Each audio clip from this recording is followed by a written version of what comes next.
For a lot of problems, for a lot of fields, a lot of domains, a lot of skill sets, life interests, who can keep at it longest is going to ultimately have the best yield from a mixture of experience, from a mixture of sheer probability, from a mixture of kind of this determined strategy that I'm going to keep doing it until I succeed at it.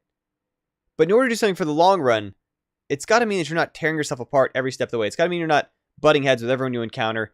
And this is why counterintuitively, even though it can feel like being very driven means demanding perfection of ourselves or those around us or being pushy or whatever, in the long run, quite often, we're going to get far more to show by learning how to be patient, understanding, and reasonable than we're ever going to get by being pushy with ourselves or others.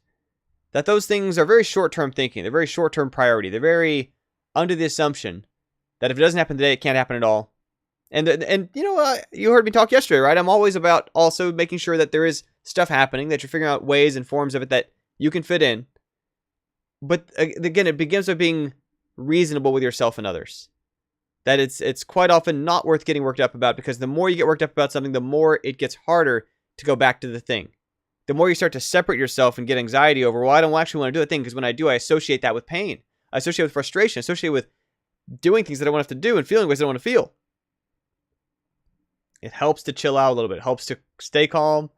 Helps to keep that perspective, that long-term view, in which you're consistently making progress, but with some separation from the things we get worked up about, the things that can seem so important in the moment. But you zoom out a little bit, 2 weeks from now, 1 week from now, far future, looking back at it, the thing that can seem so big probably wasn't.